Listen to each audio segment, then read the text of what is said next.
Welcome to this explainer. Today we're jumping straight into a hidden universe that's operating right beneath our noses.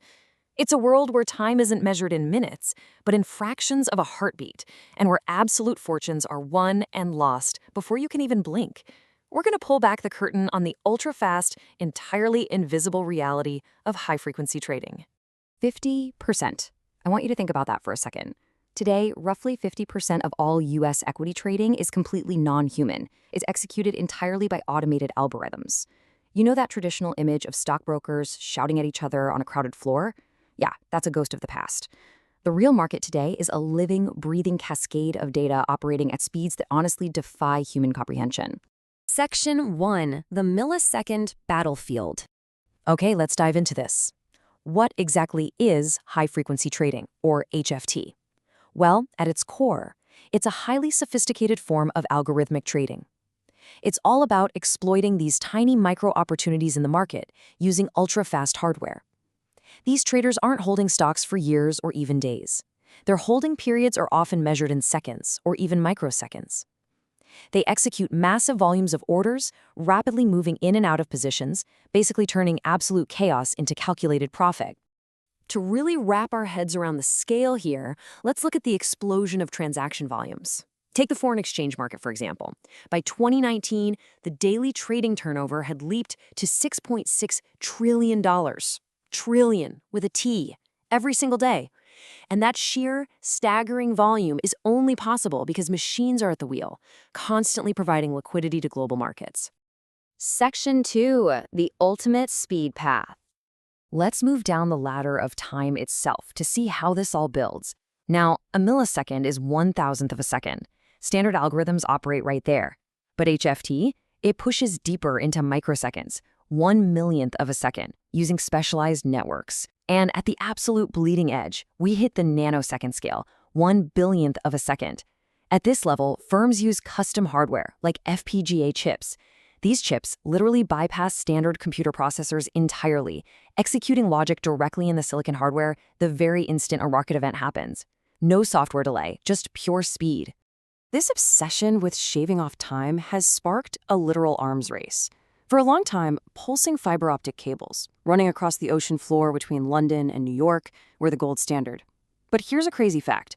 Light actually travels about 30% slower through glass than it does through a vacuum. So to shave off mere microseconds, firms started looking to the sky. They began investing heavily in microwave and shortwave radio towers to transmit data through the air. Why? Because it beats the speed of fiber, getting data between major hubs fractions of a millisecond faster than the competition. But you know, even the fastest network is still bound by the laws of physics. Light takes about 5/1,000,000ths of a second to travel a single mile. Meaning, if your computer is sitting in an office 10 miles down the road from the stock exchange, you've already lost the race. So what's the solution? Co-location. Firms pay massive premium fees to physically place their servers inside the stock exchange's own data centers. When every inch of cable equals precious nanoseconds of delay, physical proximity is just an absolutely crucial, non-negotiable advantage. Moving on to Section 3, the HFT ripple. Now, what's really interesting here is how we balance the two very different realities of HFT. On one side, you have legitimate market making. HFT firms provide continuous liquidity by constantly quoting buy and sell prices, which actually helps the markets function much more smoothly. But on the other side, this extreme speed can easily be weaponized into market manipulation. We're talking about tactics that can deceive other participants long before a human brain could even register the data. Let's look at the upside first. In markets dominated by electronic market making, equity trading spreads, which is just the difference between what buyers are willing to pay and sellers are willing to accept, have narrowed aggressively. We're talking anywhere from a 50 to 90% reduction. And this is a massive win for regular investors because it drastically cuts down on those hidden transaction costs when you buy and sell stocks for, say, your retirement account.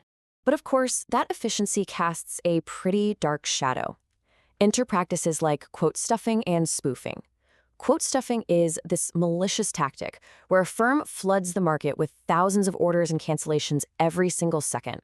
The goal isn't actually to trade. It's just to intentionally overload the exchange's systems and artificially slow down competitors.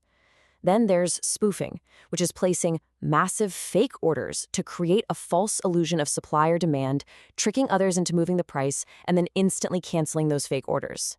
Let's be crystal clear. Placing orders with the sole intent to cancel them is blatant manipulation, and under the Dodd-Frank Act, doing it knowingly is actually a felony.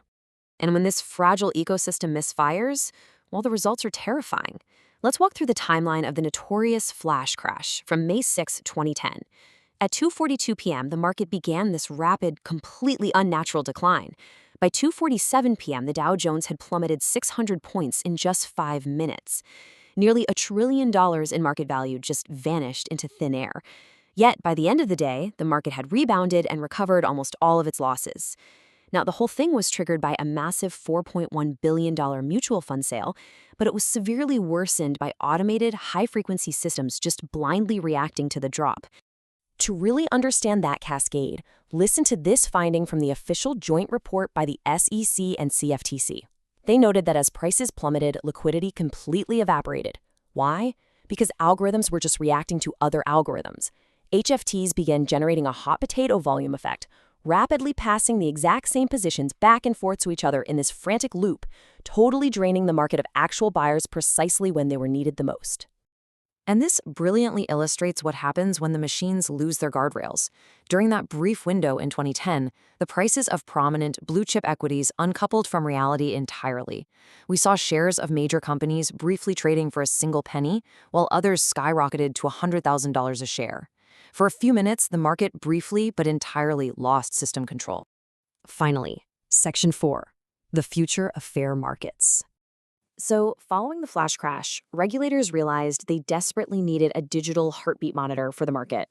They instituted electronic safeguards, like circuit breakers that instantly halt trading if a stock price moves more than 10% within a 5-minute window. And globally, the European Union mandated rigorous testing and disruption reporting, while watchdogs around the world began strictly hunting down and penalizing those manipulative spoofing tactics we talked about earlier.